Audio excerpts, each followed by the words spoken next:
Almost 4,000 ಕೋಟಿ ರೂಪಾಯಿ ಬಜೆಟ್ನಲ್ಲಿ ನಿರ್ಮಾಣಗೊಂಡು ಬರ್ತಾ ಇರುವಂತಹ ಒಬ್ವಿಯಸ್ಲಿ 2 ಪಾರ್ಟ್ ಸೇರಿ ನಿತೇಶ್ ತಿವಾರಿ ನಿರ್ದೇಶನದ ರಣಬೀರ್ ಕಪೂರ್, ಸಾಯಿ ಪಲ್ಲವಿ ಆ್ಯಂಡ್ ಯಶ್ ಸ್ಟಾರರ್ ರಾಮಾಯಣದ ರಾಮ ಗ್ಲಿಮ್ಸ್ ಬಗ್ಗೆ ಹೇಳುವುದಾದಲ್ಲಿ ದಿಸ್ ಇಸ್ ಔಟ್ಸ್ಟ್ಯಾಂಡಿಂಗ್. ನೀವು ಟ್ರೈಲರ್ ಆರ್ ಗ್ಲಿಮ್ಸ್ನಲ್ಲಿ ಅಬ್ಸರ್ವ್ ಮಾಡಿರಬಹುದು, ಸ್ಟೋರಿ ಮತ್ತೆ ಆಕ್ಟರ್ ಹಾಗೂ ಕೆಲವೊಂದು ಅಂಶವನ್ನು ಹೊರತುಪಡಿಸಿದರೆ ಉಳಿದಂತೆ ಆಲ್ಮೋಸ್ಟ್ 90-95% ಫಾರಿನ್ ಆಡಿಯನ್ಸ್ ಅಂದರೆ ಗ್ಲೋಬಲ್ ಲೆವೆಲ್ನಲ್ಲಿ ಇದನ್ನು ಪ್ರೆಸೆಂಟ್ ಮಾಡಲಿಕ್ಕೆ ಗ್ಲೋಬಲ್ ಆಡಿಯನ್ಸ್ ಅನ್ನು ಗಮನದಲ್ಲಿಟ್ಟುಕೊಂಡು ನಿರ್ಮಿಸಿದಂತಹ ಸಿನಿಮಾ ಎನ್ನುವಂಥದ್ದು ಟ್ರೈಲರ್ನಿಂದಲೇ ಆರ್ ಗ್ಲಿಮ್ಸ್ನಿಂದಲೇ ಒಂದು ಹಂತದ ಮಟ್ಟಿಗಂತೂ ಸ್ಪಷ್ಟವಾಗಿ ತಿಳಿಯುತ್ತೆ.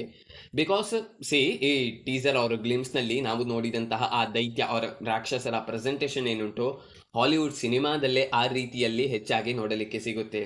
ಥ್ರೂ ಔಟ್ ದ ಟೀಸರ್ ವಿಜುವಲ್ನ ವಿಷಯದಲ್ಲಿ ಯಾವುದೇ ಡೌಟ್ ಇಲ್ಲ, ಪ್ರತಿಯೊಂದು short frame extremely good, starting to end ಎಲ್ಲಿಯೂ ಸಹ ಇದು ಡಿಸಪಾಯಿಂಟ್ ಮಾಡುವುದಿಲ್ಲ. ಆಲ್ಮೋಸ್ಟ್ ಅವತಾರ್ ಮೂವಿಯ ಲೆವೆಲ್ನಲ್ಲಿ ಇದೆ ಇದರ ಎಲ್ಲ ವಿಜುವಲ್ಸ್, ಅಷ್ಟು ಫೈನೆಸ್ಟ್ ಆಗಿದೆ ಎಂದರೆ ತಪ್ಪಾಗಲಿಕ್ಕಿಲ್ಲ.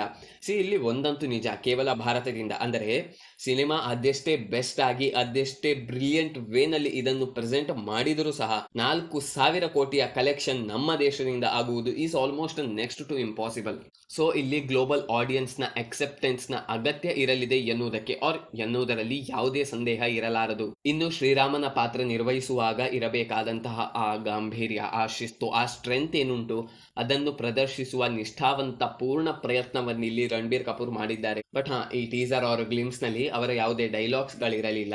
ಮೇ ಬಿ ಇದರಿಂದಾಗಿಯೇ ಇದನ್ನು AI ಜನರೇಟೆಡ್ ಎಂದು ಹೇಳುವ ಪ್ರಯತ್ನ ಕೆಲವೊಂದು ಕಡೆಯಿಂದ ನಡೆದಿತ್ತು. But I don't think this is AI generated ಎಂದು. ಬಟ್ ಎನಿವೆ, ಈ ಸಿನಿಮಾ ವಿಜುವಲಿ ಯಾವುದೇ ಸಿನಿಮಾದ ಜೊತೆ ಕಂಪೀಟ್ ಮಾಡುವ ಹಾಗೂ ಅದನ್ನು ಬೀಟ್ ಮಾಡುವ ಸಾಮರ್ಥ್ಯವನ್ನಂತೂ ಹೊಂದಿದೆ ಎನ್ನುವುದರಲ್ಲಿ ಯಾವುದೇ ಡೌಟ್ ಇಲ್ಲ.